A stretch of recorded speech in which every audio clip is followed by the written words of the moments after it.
Welcome to the Operation Self-Reset Podcast. And now your host, Jake Naraki.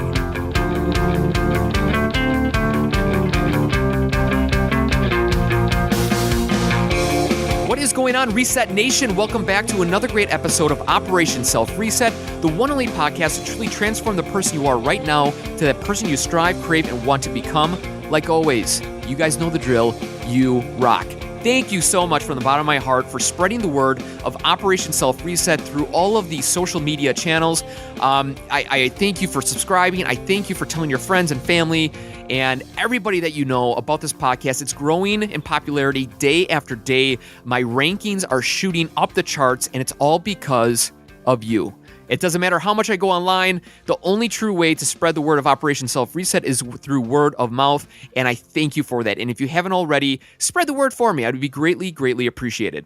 Speaking of social media, I do have a Facebook fan page. I'm trying to reach 1,000 likes. If you haven't already, head on over to facebook.com/OSR fan page, and you will see that I provide daily inspirational quotes, videos, content that I am producing on the Operation Self-Reset platform, and then you'll get all the updates about new podcasts, new ideas and resources and tips and tools on how to reset your life. So if you haven't already, head on over there. And like always, we are going to start this podcast with a quote. And if you have a quote that you absolutely love, that just tickles you from the inside out, please head on over to your email and send an email to me. Go to ask@osreset.com. Send me your favorite quote, and I will be sure to feature you on an upcoming podcast. So today's quote, it's actually two of them, so quotes, comes from David. David, I have no idea where you're from, man, but I appreciate the email. His goes like this: succeed to fail as to fail is to succeed. And his second one is, you learn more from failing than doing it right the first time.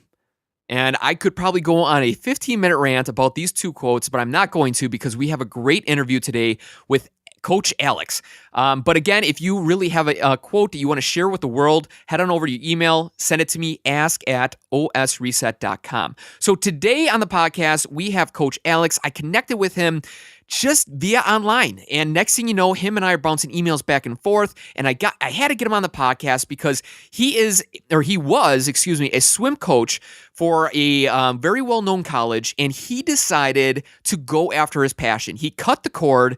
He brought himself out of the pool, dried off, and is now pursuing his own personal goal that he has had for quite some time. His story is unbelievable. He has truly gone through his own reset, and I'm so honored to have him on the podcast, and I know you guys are going to love his story and love the way that he thinks about life and how to succeed in all different areas. So here is Coach Alex. Coach Alex is with us for today. I kind of ran into him just by looking at a couple of his videos. Him and I connected. Great guy. I'm so honored to have him on the podcast today. I think you guys are going to be thrilled with all the information he has to share.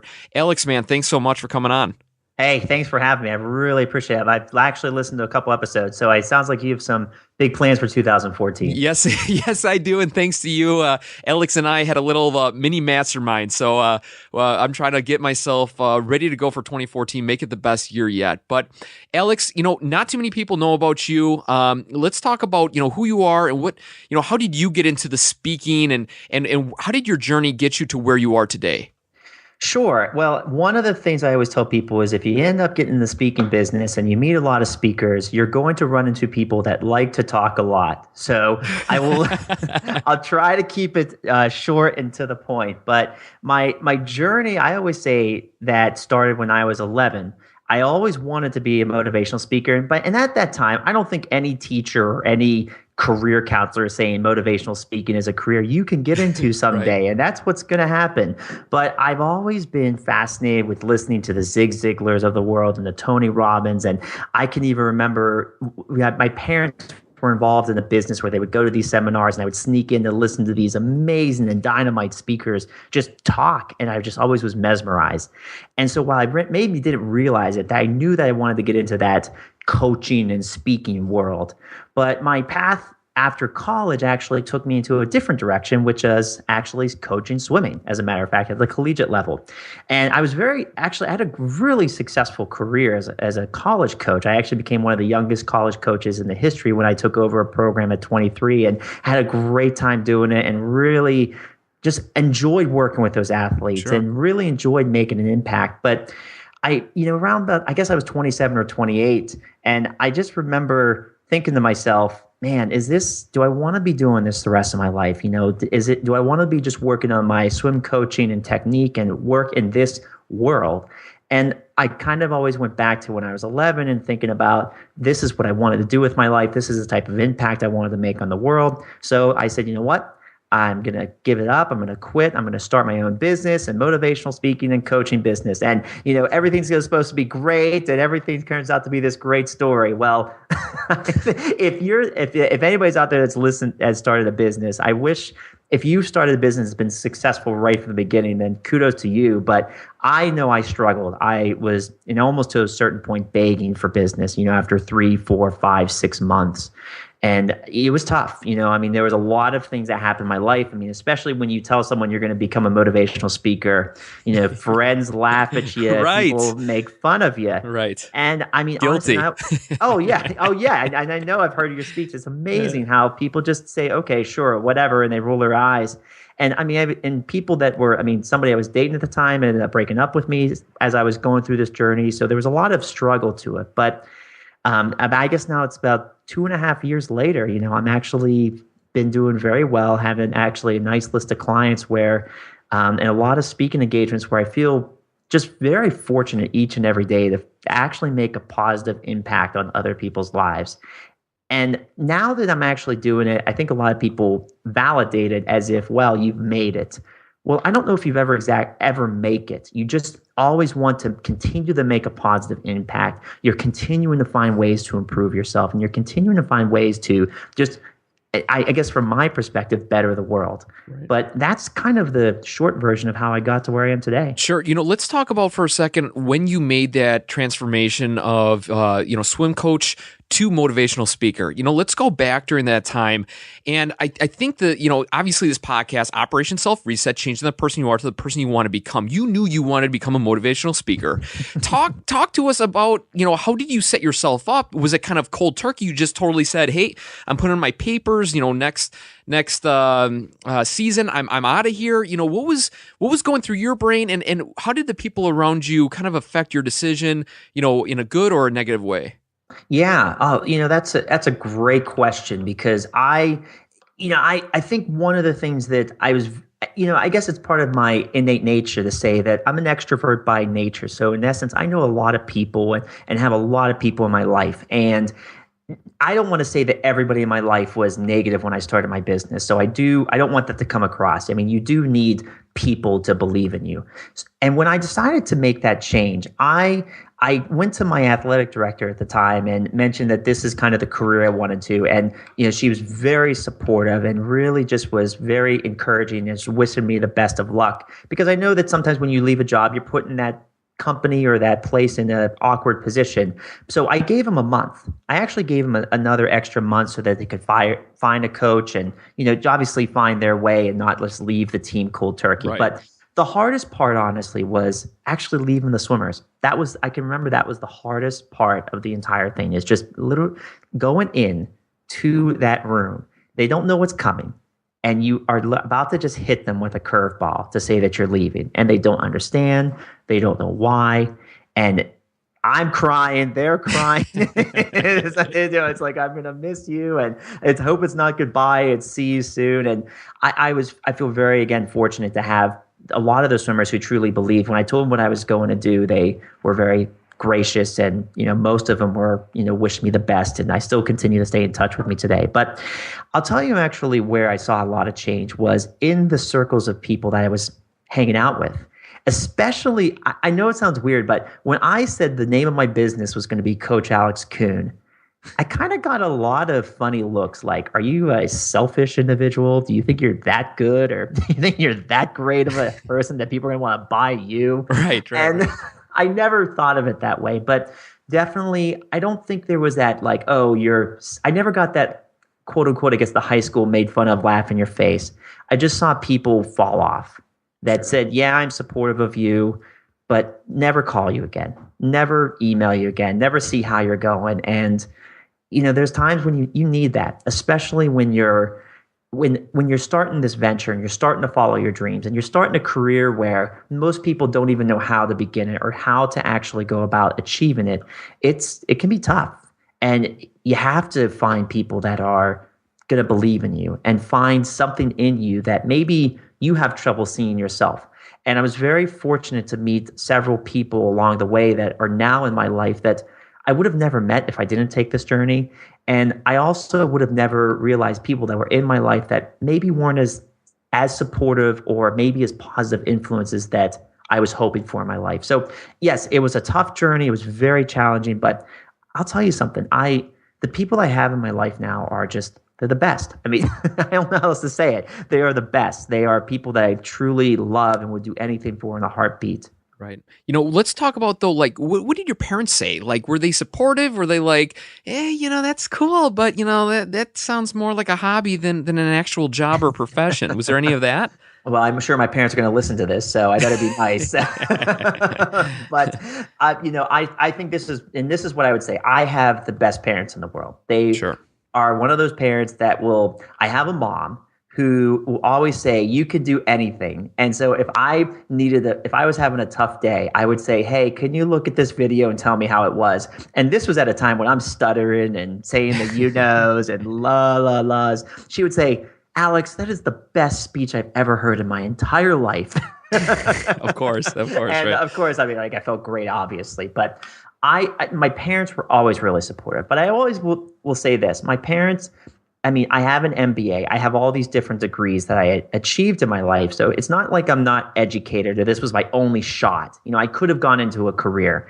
And I know my parents were always worried at first because they saw how down I was getting. And they would say, well, have you ever thought about just applying for this job or maybe going after this career? And I don't think it was an idea that they didn't believe in me. And I never took it that way.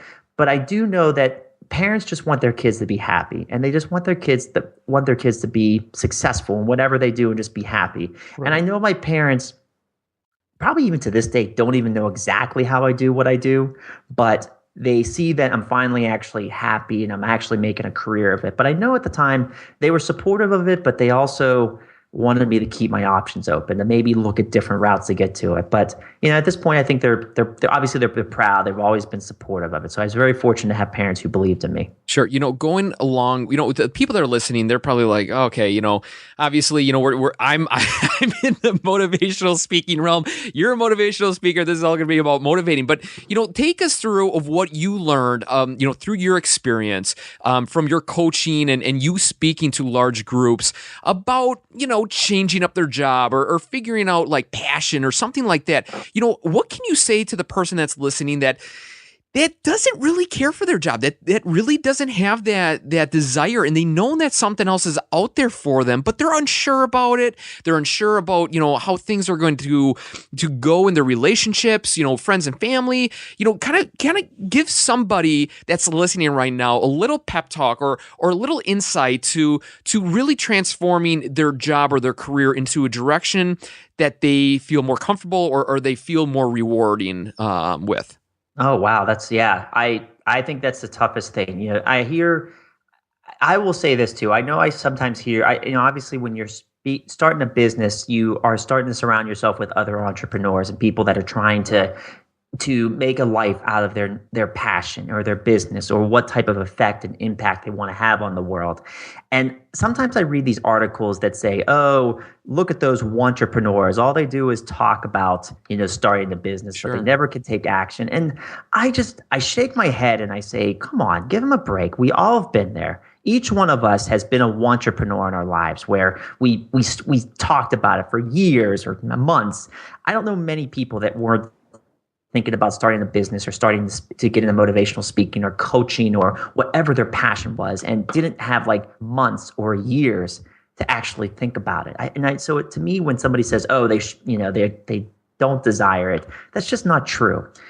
If you're someone who is been thinking about starting a business or whatever it is that you want to get out of your job that you're tough with. I'll start with that. I think if you want to get out of your job and start your business, most often the biggest mistake I see people make is, well, it has to be either option A, I stick with my business, or option B, I get out of this and start my own business.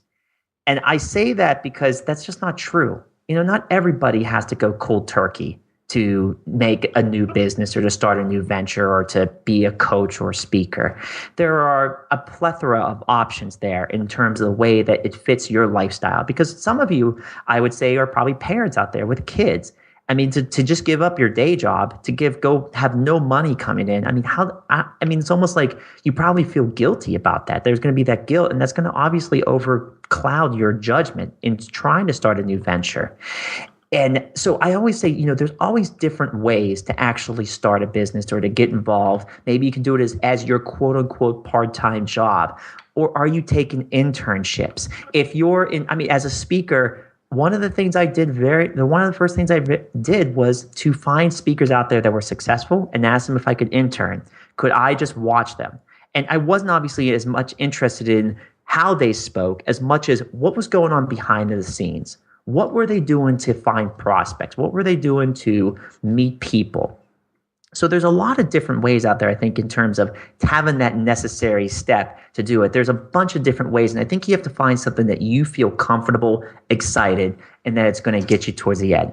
The second thing that I'll actually just say real quickly is if you're not liking your job, if you're not liking where you are in your life, and you know that you need to change, the first thing that you might want to even think about is, well, why don't you like your job right now? Do you just hate your boss? Do you not like the work you're doing? What is it that is in your current situation that you're not enjoying?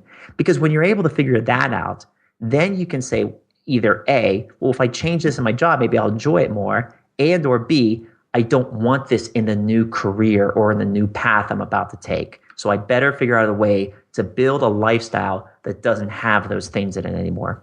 Sure. And sometimes too, I think that I guess we're going to tag team this question here.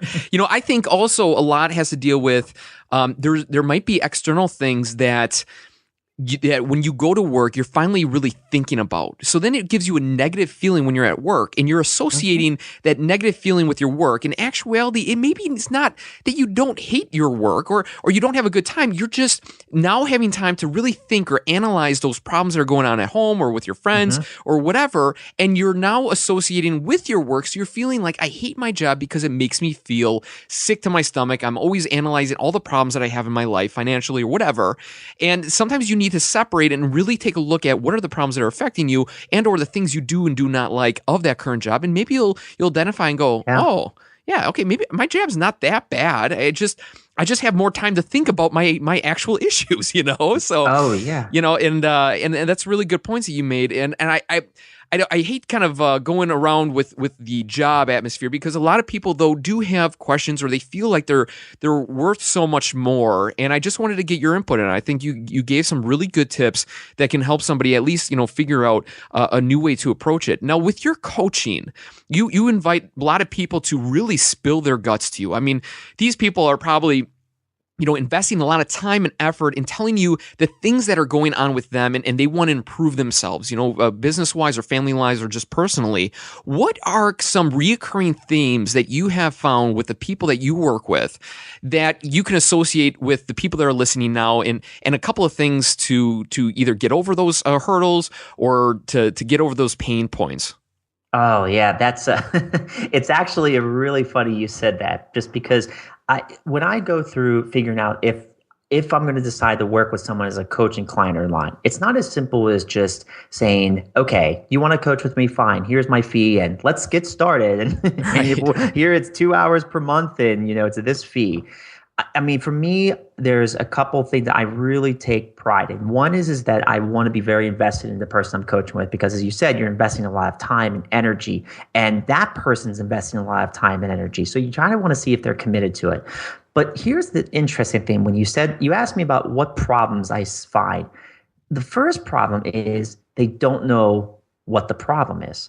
And I know that seems like such a, Sure. it's like, okay, Jedi mind trick here.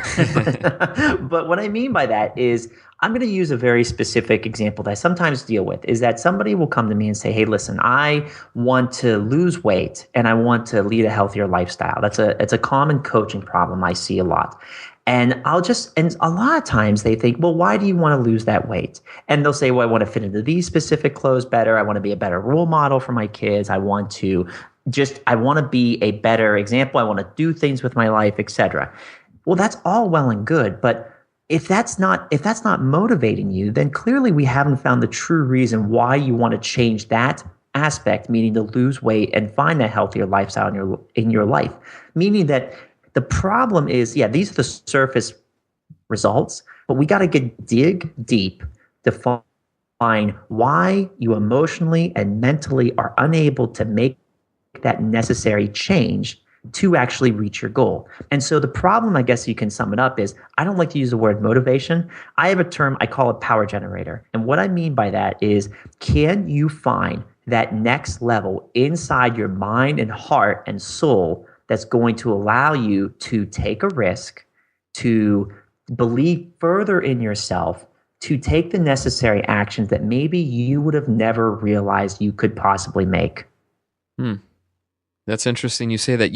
What do you say to the people, or have you encountered people with your coaching that have no connection with mindset, that don't have that connection of self-belief?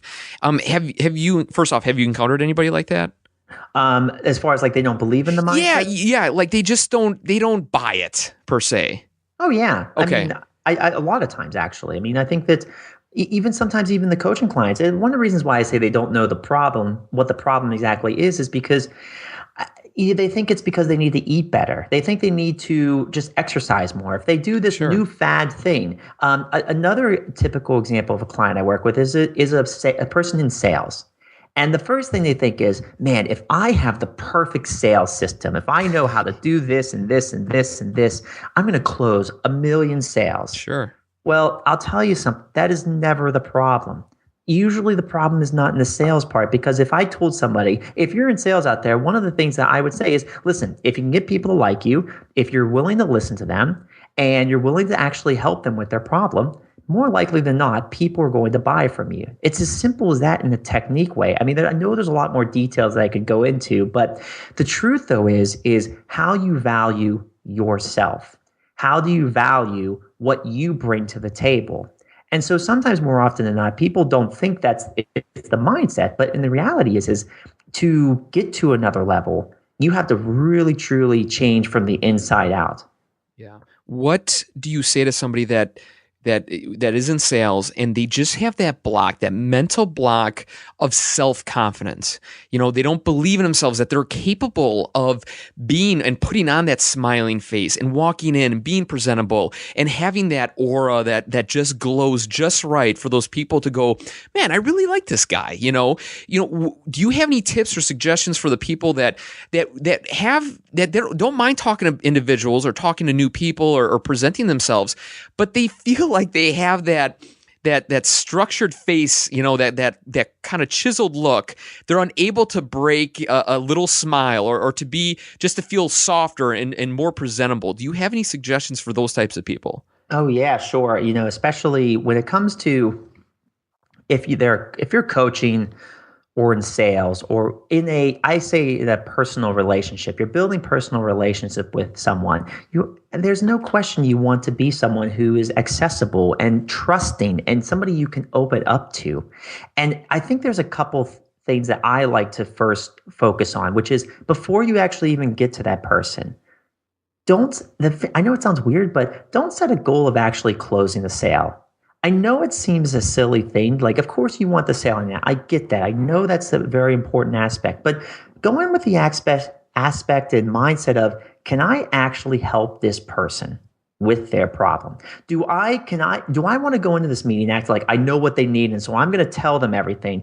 Or are you actually going to go in there with this mindset like, I don't know anything. I need to go in there and figure out if I can actually truly help this person. Can I truly better understand what is causing them to, whatever you're selling to them, obviously, whatever is their problem? Can I truly get to the depth of what is causing them the issue? And by having that mental approach, you're not going to go in there and say, hey, these are the benefits and this is the shiny object I'm about to sell you. You're going to go in there and ask questions. You're going to go in there and try to truly get to know that person. You're going to try to get to truly understand what it is that's causing the problem, why it's difficult, why can't they figure it out on themselves, what exactly is it that they hope to get out of this if they end up buying there. So, because here's the thing, what if you actually go and sell something that they don't need? That makes you look horrible. That makes you look that salesy and horrible tactic. So the first step is just go in there with a different mindset, getting to understand their problem. The second thing that I would actually talk to people is, call it a technique, if you will, but feel comfortable opening up about yourself a little bit. We're not in, I mean, I know it sounds weird, but you don't have to come off like, oh, I'm the best, everything's life is great and grand. Right. And I'm not saying go in there be negative, but just go in there. If they ask, don't go in there and say, hey, how's the weather? It's cold out today. Ask them questions about themselves and feel free to open up about yourself as a person. Who are you? What's your family like? Do you have kids? It was a great weekend because my kid hit a home run at the baseball game.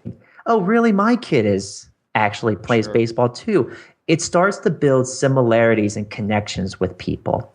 And then finally, the third thing that I can truly think that truly helps people when it comes to sales is this. If you should have much more value in your name versus the brand or logo that you're selling.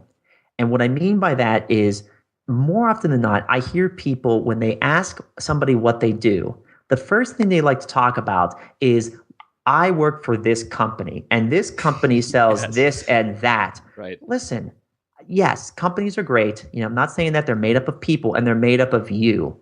Find value in what you do for a living and talk about how you help people and how you make an impact.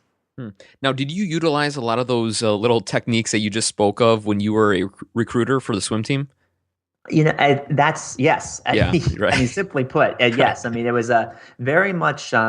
Here's the thing. I wish I could come out and say that every kid's going to pick a school based on its academic reputation and the right majors and the right fit. Here's the thing. There are now over, I believe, 5,000 colleges in the country. There's so many options. And these kids are looking for help. They're looking for guidance and they're looking for inspiration. And parents are looking for people that they can connect with. And in athletics, the one person that a lot of these parents are connecting with is that coach on a regular basis. I took that as a very seriously. And in fact, a lot of the swimmers that I actually used to coach, I still stay in contact with because I vowed to the parents that I wanted to make sure they got the right education, that they were going to graduate, that they were going to leave there as successful young adults ready to take on the challenges that the world presents. And that's one of the reasons why I still stay in touch with them, not because I have to, but because I want to see them succeed. Right. Now, what else have you realized when it comes to this private coaching? What are another kind of a big pain point people are dealing with, surprisingly more than you ever thought when you got started with this? Most people, I know it sounds weird, but most people don't know how to actually set a goal and create a plan and systems and actually how to do it. I know it's not like most people know how to set a goal. And most people say, okay, I can set a plan. But the truth is that most people overcomplicate the process. Most people tend to think, well, I have to write the perfect plan. And then they take months and months and months to build it out and analyze it. And I can share a story. I keep all my coaching clients private because I believe their problems are their problems. Sure. But one of the situations I came across recently was a coaching client who we just started working together, and I asked him to kind of take me back through the timeline of his business. And he was telling me how he had been working on his business's logo for about 4 months. Wow. And I asked him, well, what was the first logo look like? And he showed it to me. And pretty much he just used a different font for his S. I mean, that was pretty much the only change. And I'm thinking to myself, why doesn't this guy just have a logo, get it up there, and just get moving, start acting, start meeting people? He hadn't even done any prospecting at that point. And I think that's part of the idea is that people, whether we realize that we can't be perfect or not, people tend to try to be perfect. Mm-hmm. And if they can get out of this idea that hey, just get out there and just make mistakes, figure it out along the way. Don't be shy, don't be bashful, and just take a risk. It's amazing how much further you get along by taking that route as opposed to trying to have everything planned out so perfectly and then trying to execute it. Yeah, and it kind of, it's funny when you started talking about that, like the thing that sparked me was, I created a little invention called a tailgate spot or whatever. And I keep talking about this and whatever. But, one thing is a lot of people came up to me afterwards, after I invented my product, whatever, and they said, oh, I have this idea for this and that. And, how did you go about it? And the one thing that I kept telling people is just to get it out there, to talk to other people about it, to get their input and just to do it. They're so scared. People are so scared of putting their ideas out there that it's going to get taken or whatever. You know how much work it takes to actually get an idea from mind to physical in your hands? It takes a lot of effort. It takes a lot of mental capacity to do that. So why not get it out there and start talking about it on a daily basis, which will allow you to get those ideas out of your brain and actually take action on them? Because like you said, the little things seem like, oh, we got to get everything so perfect. I'm not perfect. I screw up all the time, and like you said early on with the ums and the stuttering or whatever. It happens. The only way to truly become your personal best, to get out there and achieve whatever you want personally, is just to go out there and make mistakes and learn from them. That's the only way, So, well said, and it's funny because when it comes to your I guess your whole story here on the way that you kind of set yourself up for this motivational speaking and stuff like that. And you and I kind of talked off mic a little bit of kind of your background when it started, how you snuck into kind of some of the seminars and it kind of got your juices flowing, when you started listening to Zig Ziglar and Tony Robbins and stuff. What did you what kind of sparked that inside of you, and why did you feel that you needed to take action on it? Talking about, just jumping into something. I mean, you were in a good career. You decided to, kind of follow your dreams and passions, but like go back to that moment when you're that young little kid at 11 years old. Like why did that get you to where you are now? Like how did that fundamentally get put into your body, your mind? In the one sentence, and I'll explain it, but the sentence I'll say is, I have never been happier and more excited in my life than when I'm thinking about being a motivational speaker. And when I was thinking about that 11-year-old kid, that was the most excited I had ever been about any career or any job or any passion that I've ever had in my life. And, and so when I went back and thought about that moment, it was just I want to do that. But I think, a lot of times what happens is it's not the normal career. It's not the normal path. Right. It's, being an MBA graduate, nobody's telling you should be a motivational speaker. Nobody. Go into finances, go be a stockbroker, make, 6 figures a year. Do what, that career, it's safe, it's secure, and, there's always jobs openings. But people don't talk about passion. People don't talk about what you love doing. Right. And I don't see that in, these career counselor, analysis and tests. I see like this is your talents, this is your strengths, this is your weaknesses. And I think you need to understand that. But I also think to myself, well, have you ever just asked what you're passionate about? What do you love doing? And here's the thing, I really liked coaching. I really liked swim coaching. And, I liked the interaction of people. If you took swimming out of it, I said, this would be the perfect job. And I kept saying that to myself. And I said, well, why don't I just take swimming out of it? Why don't I just get rid of it there? But I always kept just thinking back, that thought never left my mind. I always wanted to do something with it. But here's the thing, this idea that, you try to be perfect and try to find the right moment and the right time to do something. There's never going to be that right moment. There's never going to be that right time. There's always going to be problems. There's always going to be a lack of finances. There's always going to be something that could hold you back, and it's not practical and it's not rational. So I always said I guess I should say to people that always are looking to start a business or make a change in their life, what is your reason to actually do it? And are you going to let anything hold you back from realizing what you can accomplish? It's tough. It's not easy. There are going to be pitfalls. There's going to be reasons to quit. And I know I had my reasons to quit many, many, many times, but I kept sticking with it. I kept fighting and struggling. And I know a lot of entrepreneurs I meet are fighting and struggling and they don't know where the light is at the end of the tunnel, but you keep going, you keep staying consistent, you keep pushing yourself and reminding yourself why you're doing this and what type of impact and why it's important to you. And I think you keep telling yourself that, you'll get there and you'll get to a level that makes you happy, that makes you feel good, that makes you feel proud. And here's the thing, you'll want to keep going. You'll want to keep fighting. Like, I'm not satisfied. I'm doing well. I work with a lot of people. People would call me successful, but I'm not satisfied. I'm still hustling. I'm still getting out there. I'm still doing everything I can every single day to make a difference in this world, to truly make an impact, which I believe someday my goal is to make an impact on 1 billion lives. And to do that, I better keep moving. And I'm not going to stop. And I know that if you're someone who wants to make a change, there's got to be that shift in that mindset that I am willing to sacrifice everything and sacrifice what it took for me to get to that point in my life to change direction and go in a different direction. Yeah. What have you found out about yourself when you decided to take your own new direction? You know, what was something that you realized about yourself when it came to discontinuing your current position and following your passion? Whew, that's oh man, that's that deep. All right, I want to really. You feel like you want to give a good answer, but I'll tell you something. I don't know if I mean, I guess this. You know, I'm going to say the cop-out answer is I learned I had more than I ever thought possible in myself. So yes, I did find that. I'm going to say something a little different that maybe it's real, maybe it's not, I'm not sure, but this is what I feel at this moment. What I realize is that there are probably more people out there that are going to believe in you than you've ever met in your life. And I am so thankful that I started this career because the people that actually believed in me somehow pop out like I could have never believed from different walks of life and different things. You know, just throwing a website out there and blogging, somebody from Sweden emails you Sure. and says, thank you so much.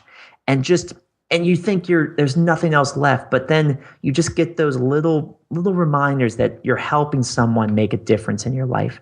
And I guess the thing I learned is that it's really possible that you just as yourself and your ability to really work hard can actually make a difference for someone else's life, whether it's monetarily, spiritually, personally, from a health perspective.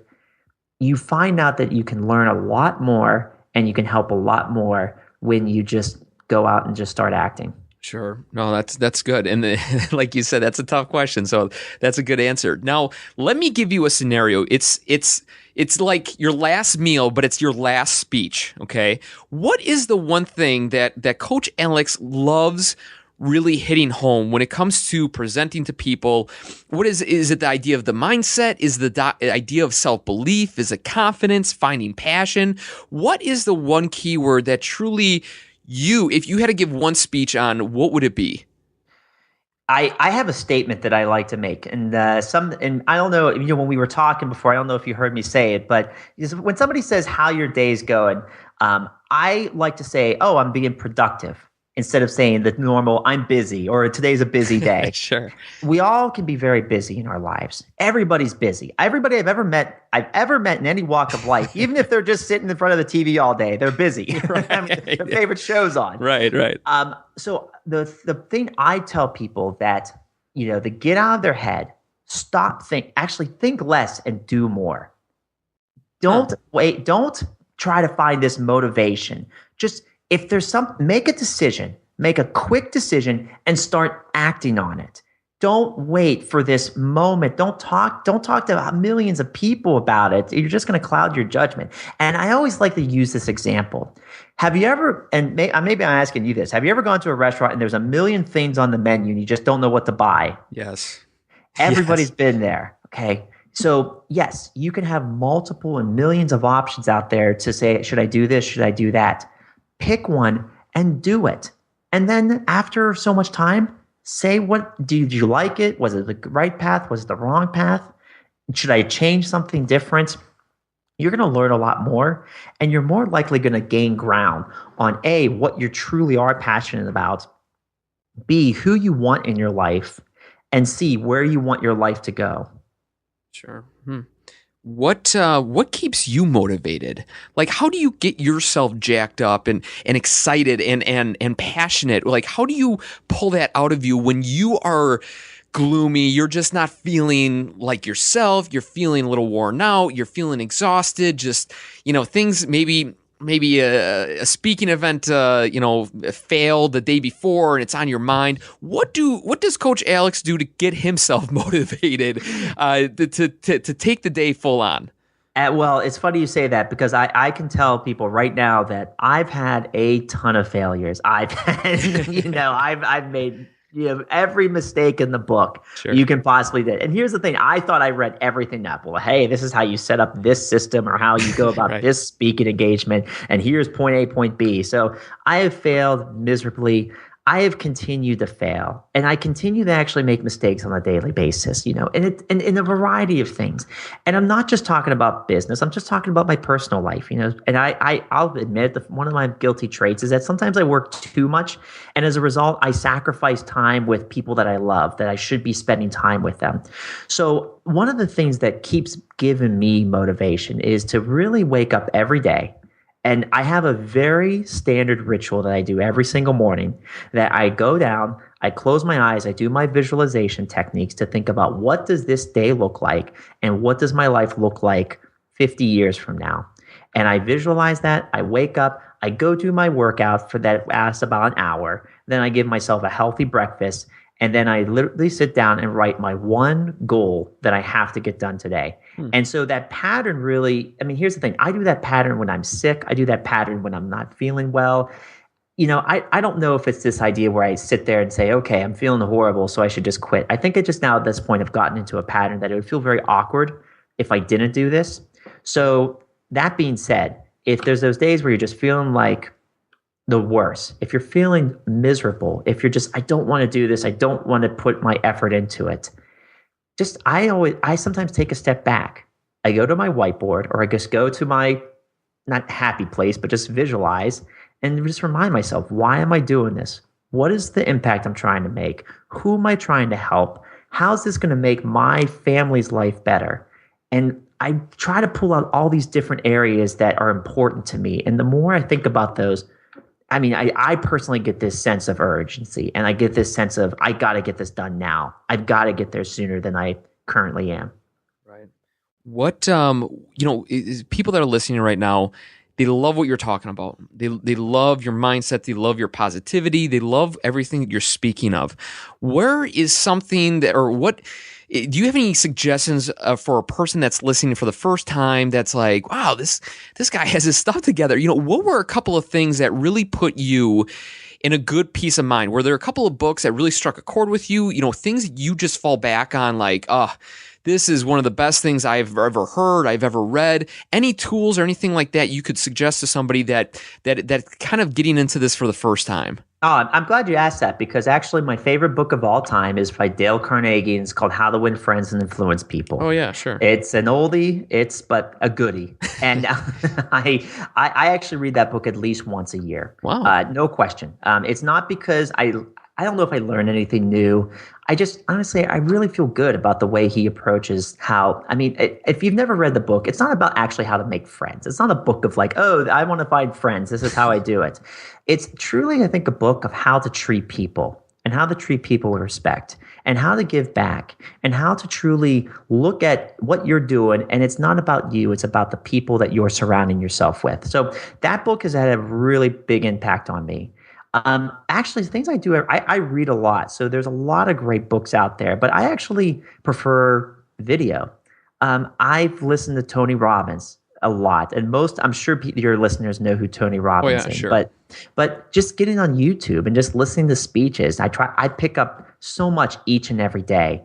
But I do Eric Thomas. I think he's right now probably the most well-known motivational speaker in terms of just, the energy he brings. I watch his speeches just because A, it fires me up, but B, I'm trying to learn something. And I think that's the core message of it.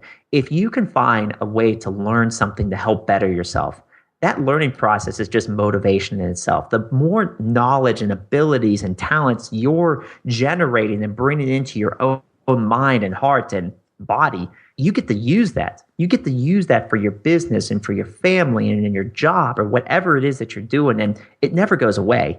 So as crazy as it sounds, the best investment you can ever make is in yourself and just learning more. Yeah, and going off of that, learning more, and I think truly I agree with you 110%. I think everybody needs to read more and learn just a little bit every single day, even though they might be exhausted from work or whatever. Do you have any tips for time management, for getting more out of the day? That seems, like you said earlier on, everybody's busy. Even the guy watching the TV, for 5 episodes in a row, he's so swamped he can't do anything. Do you have any tips or suggestions for the people that are so swamped they don't even feel like they can crack open a book, or if they do, it's right before bed and they're going to fall asleep as soon as they start reading it? Do you have any tips for them? Oh yeah, actually, time management is a unique topic, because I always say the first thing people want to do is they want to find times to be more efficient with their day. Right. They want to find more ways to actually say, okay, can I get this done in 15 minutes instead of 30 minutes? Can I get this done? How do I go about it? Well, as crazy as it sounds, the first thing you need to start doing is actually valuing yourself, which means valuing your time. And when you actually start with that mindset, you start to look at those hours in your day and you have to say to yourself, well, where do I want to spend my hours today? If I have kids, I want to spend as many hours as I possibly can with them because I love them. So am I going to stay at the office at 7 or 8 or 9 o'clock to get something done and then miss my kids that day? And when you start to say, wow, these are the hours I want to spend with my time and day, you're going to actually start to structure your meetings, your work schedule, your drive very differently there. It means that instead of having that hour and a half long conversation where maybe it wasn't as important to you, it just was 15 minutes, you could have gotten everything done. Now you're going to say, hey, I got to get this done sooner because now I know what my priority is. So the first thing they say is figuring out exactly what valuing your time and understanding to say, hey, this is what I want my day to be centered around, finding maybe a specific focus. And so I have to get these things done quicker so I can focus on the things that are important to me. So that's the one time management thing. Obviously it's a mindset thing. Right. Here's the second thing. How often do you say no on a daily basis? It's the simplest technique. But people are going to constantly ask you for things and constantly ask you for help and ask you for advice and ask you for this and ask you for that. And the reason they're doing that is because you're someone of value that can help them. You're someone that truly has, whether it's knowledge or information or they just like being around you. But every time you say yes, you're actually saying no to something else. Getting into the habit of just saying no to something, not in a mean way, but just starting to say no because you don't have the time, because this time needs to be set aside for this. Sure. That's one of the best techniques I've actually helped a lot of clients learn. And truly, I'll tell you something, it's a hard thing for me to do. I love helping people. So I want to say yes all the time. But right. I know that every time, again, I try to remember myself, if I say yes to this person, I'm going to probably, if it wasn't something that was in my mission or is a part of my day, I may not have finished my goal. And if I don't finish my goal, then I'm going to feel miserable as a result of it. So just getting into a habit of just saying no, saying it kindly, but just saying no or pushing it to a later time where you can fit it in allows you to really, truly focus on that day, I believe. Yeah, and it's so funny because people want that quick fix. They want that secret that nobody has ever heard of or that pill, to give you more time or whatever. Mm-hmm. But it's something as simple as saying no. And probably the people that are listening are like, well, of course, yeah, you just say no. I mean, you don't have all the time in the world, of course. But when you're in that situation, when you're at work and people just keep on laying things on top of one another, I can't even talk now.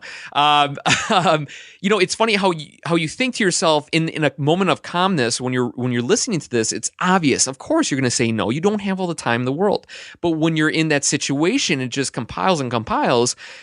Saying no, it doesn't come into your mind. You never think of it when you need it the most. It hits you obviously now, but that's what I love about, I guess, the self-help and the motivation is that the things we've talked about for the last 45 minutes is nothing earth-shattering. It's not like this is new stuff that has never been talked about before or anything like that. It's just the constant reminders to keep ourselves on track. And everybody wants that quick fix, like I said. but it's the fundamental things that truly do work, and we just need to implement them more and more into our daily lives. The one thing I wanted to get back to was about goal setting. You touched on that briefly, and then I kind of asked another question. I totally was I was actually going to ask you, how do you tell people, your clients, or even in your speeches of people, or how to set up a goal? Mm-hmm. Oh, that's yeah. You might have hit my favorite topic, actually. Goal setting is a really interesting topic for me, not because it's complicated, but because people usually forget the first step of goal setting. And when most people think about goal setting, this is at least my experience, and when I come across people, the first thing they want to do is they want to set down what I call the metric, meaning if you're a business, how much money do I want to make this year? If you're trying to lose weight, how much weight do I want to lose this year? If whatever that is, usually people start with the what, meaning that they want to figure out exactly what that number is, what's that revenue, what's going to validate that goal for them there. And then they start planning around that goal. Well, here's the reason I say it's the problem is not because that there's anything wrong with that. In fact, it's the steps that are necessary in order to achieve something. You have to set a number down, you have to set a specific metric, and you have to build a plan around it. The thing that you first usually miss is, I believe it's Simon Sinek, he called it the why factor, meaning why are you actually focused? Why is this so necessary in your life? Because it's very simple to go out and set a goal. What's the most difficult thing for most people is to actually have the consistency and the drive and the motivation and the passion to keep going and going and going, especially when things aren't going well. And if you're not taking the time every single day, whether it's through a journal, whether it's through visualization, whether it's through some sort of internal factor, I'm not talking like 20 hours of your life. I'm talking about 5 minutes a day to remind yourself, this is important to me because this is the type of change I want to have in the world. This is the type of person I want to be. This is going to allow me to do these things for those that I love. That, it resonates. It's like you're starting to tell a story a little bit to yourself. And as you're building that story, and as you're kind of building these little memories little by little, you're starting to build this generator that, again, I think I mentioned earlier, called the power generator, where you're building this momentum behind you that is just this full steam ahead that says, I can do this. It feels good. It excites me. It fires me up. It gets me to the point where I can't fail. I have to do this there. That's not rational. That's emotion. That's a story that you're building in your mind. It has to be done. It gets under your skin. It makes your heart beat a little bit faster. It's what is truly the reason that goals are achieved. It's not because of the goal itself or the plan. It's because of your desire to have it happen. And if you're not working on that on a daily basis, it's very difficult to achieve that metric. I love that, man. I think I'm going to have to steal some of those ideas that you just said there for goal setting. Oh, yeah. And I'm learning every day. I think that, right. When I'm going to really quickly, that time management thing, because it reminded me of something else I wanted to point out, was that, when the time management piece is talking again about, when I mentioned value in your time, I'm not saying that you have to say no and be a jerk about it to everybody around you, but it's this idea that when you look at your day, you just have to look at it and say, I'm valuable enough to actually do something for myself. I'm actually valuable enough to be, it may feel selfish to you. Actually, a lot of times people feel bad about saying no. And it's like, and that's the guilty part of you. And you almost have to stop that guilty part. You have to stop telling yourself that you should feel bad for doing something for yourself. You should feel bad for spending time on objects and projects and with people that you'd rather spend time with, because that's what's going to make you happy, and that's going to allow you to be a better person for those around you. Well said, man. We're kind of getting tight on time, but how can people get in contact with you, Alex? Yeah, actually, what you can do is you can actually go to my website. It's Coach Alex Kuhn. That's Coach Alex, and my last name is spelled KUHN.com. I have different ways you can contact me. You can fill out a form. Obviously, a couple things I do provide are obviously motivational speaking services and one-on-one coaching for those who are struggling to overcome obstacles in their life. But that's the easiest way to get a hold of me. I also have a phone number. It's 888-553-1298, and that's another way to get a hold of me. Yeah, we'll put all that in the show notes and everything like that, a link to your website as well. And the last question I have for you, what does a self-reset mean for you? Going to bed. No, I'm just kidding. It's funny. I know you gave me that question before and I had time to think about it and I didn't have I'm like, oh my gosh, it's still a tough question to answer. I really think that this is my answer, that no matter what happened today, or what happens the rest of your day, no matter what time you're listening to this, that if it was the worst day of your life, that tomorrow's a new day and it can be the best day of your life. And no matter where you are in your life and no matter what's happening, you have the ability to make each day something brand new and something special. Dude, right on. You nailed it. That was good. That's Operation Self-Reset right there. Yeah, I love this podcast and I really appreciate having me on there. Dude, Alex, man, I appreciate you spending time with us, and I know that your information, your wisdom, and the way to go about things is really going to help a lot of people. And for the people that are listening, you got to check Alex out. He has some really good content, and he's a guy that followed his passion, and you can just tell it in your voice. You know what I mean? You really have a desire for helping, and as you and I both know, like Zig Ziglar said, the more. I'm screwing it up. What the heck? What's that quote that he always says at the end of his speeches?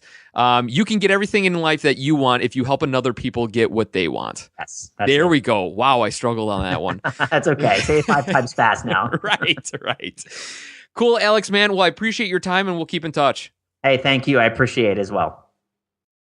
Wow, one heck of a guy, huh? Thank you to Coach Alex for coming on the Operation Self-Reset podcast. If you guys want to find more ways to connect with Coach Alex, to find out what he's about, to get the resources and tips and tools that we spoke of today, head on over to osreset.com/coach-Alex. Because Coach Alex totally crushed this interview, I asked him to do the Motivational Minute for tomorrow. That is right. This will be our first Motivational Minute with a guest appearance. I think Coach Alex has the ability to motivate, inspire, and to have you guys take action. So that is why I asked him to do the Motivational Minute. Make sure you tune on in tomorrow morning when the Motivational Minute will be aired on Thursday. It's actually aired every Thursday. It's a little jolt of motivation between 3 and 5 minutes long. You got to go and check it out. Like always, guys, you guys rock. Head on over to the Facebook fan page, sign on up, and next week, Wednesday, we will have another great podcast, and it's kind of... it's going to be a personal one. It's just going to be me. I'm going to be talking about the restructure of Operation Self-Reset. I found out a couple of things that I want to do with this podcast about this company that I am trying to build to inspire the world, and it would be greatly appreciated if you stay tuned for next week, Wednesday, for another great episode. Until then, guys, take action, reset your life, and remember, the only way to succeed is to try again. Take care, guys. We'll catch you next time. Thanks for listening to the Operation Self-Reset podcast. Find out more ways to reset at www.osreset.com.